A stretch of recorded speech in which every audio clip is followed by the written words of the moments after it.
Have you ever noticed that no matter how much you wish, pray, or visualize, nothing seems to happen? You follow all the steps, do everything right, but reality appears to ignore your efforts. Worse yet, you see other people manifesting with ease while you're still waiting. It's not about a lack of faith, worthiness, or bad luck. There's an invisible mistake that almost everyone makes, causing your desires to slip through your fingers without coming true. This silent mistake sabotages everything you try to create, and the scariest part is that it's not out in the universe, it's inside you. In this video, you're going to discover something the ancient alchemists called the hidden vibrational key. 3 codes that, when not aligned, make any manifestation impossible. But when they click into place, reality starts to bend to your frequency. If this video found you now, it's because the universe has decided you're ready to access this knowledge. He who manages to harmonize what he feels, what he thinks, and what he does becomes the master of his own destiny and reflects the divine order of the universe. You don't just live in a physical world, you live in layers of overlapping realities, subtle fields that intertwine all the time, even if you can't see them. That's exactly where the forgotten map of manifestation lies.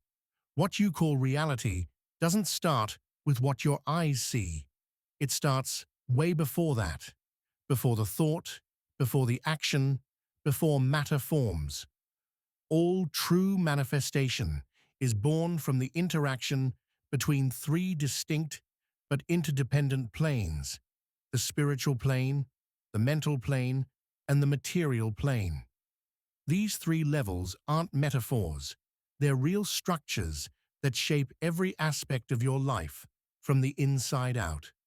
The spiritual plane is the origin, the seed, where everything pulses first in the form of will, intention, enthusiasm, and intuition. It's the vibrational field of the soul, where you feel that quiet certainty that something is meant for you even before there's any proof. It's where the flame lives that doesn't go out even when everything outside seems to fall apart. The spiritual plane doesn't shout, it whispers. Those who learn to hear that whisper start to manifest from a much deeper place.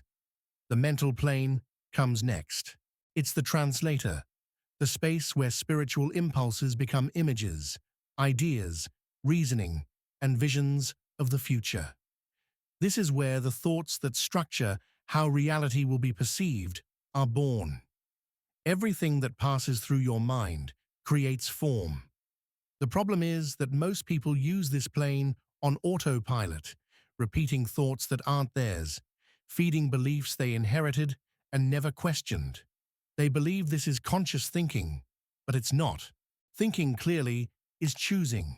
It's building an internal architecture that matches what your soul really wants to manifest.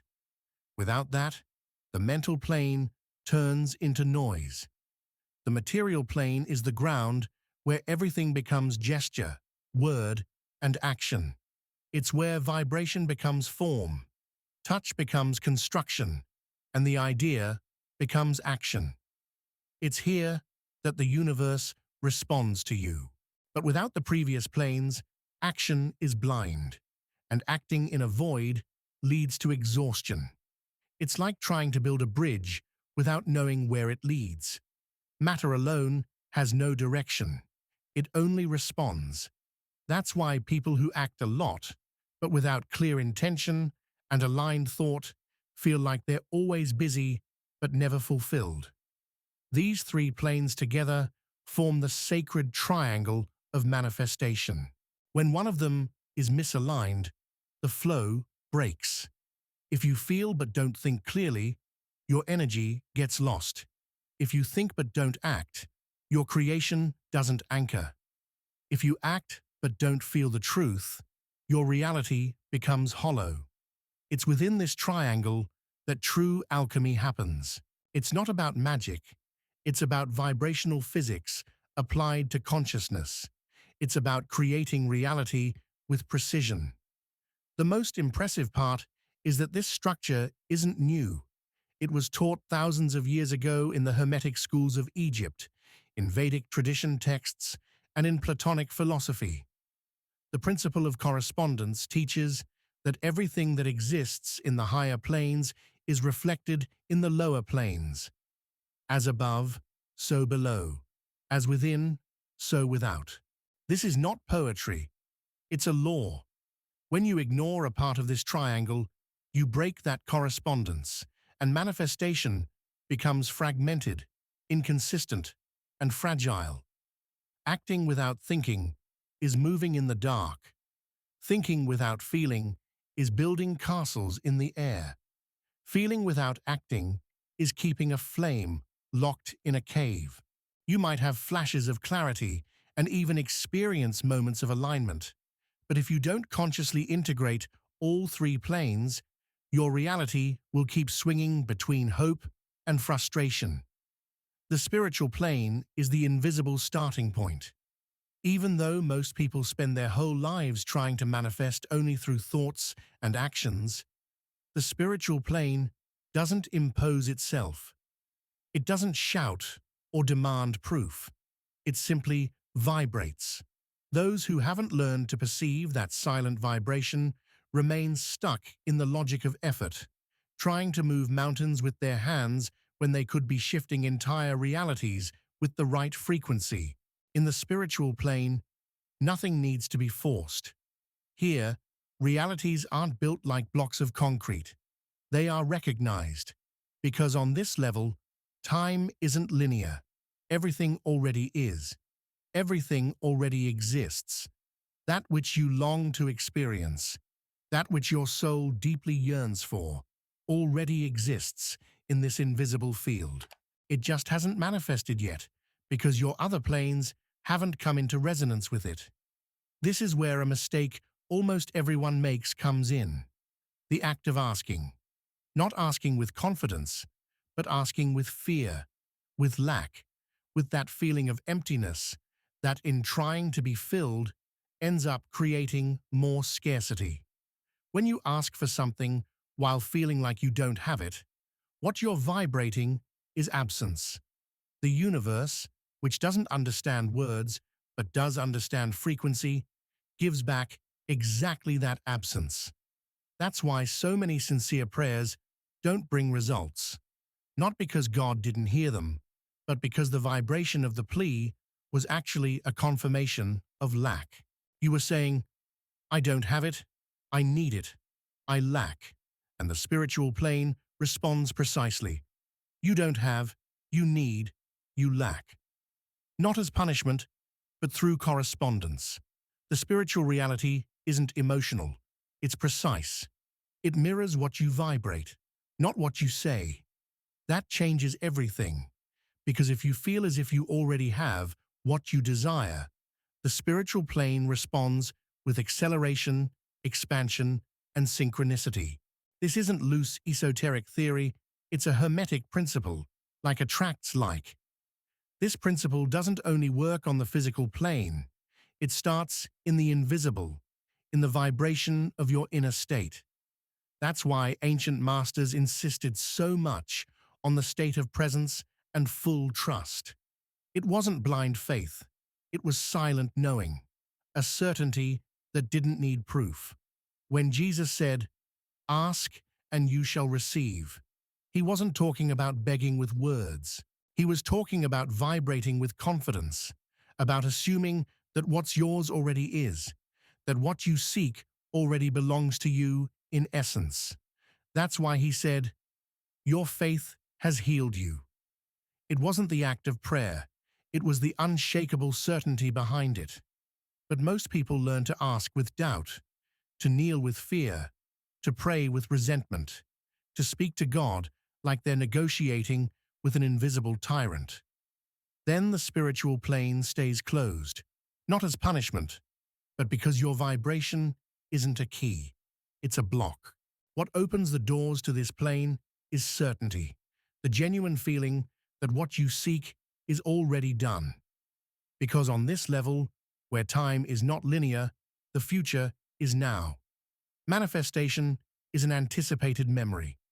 Maybe now you understand why so many desires never materialize.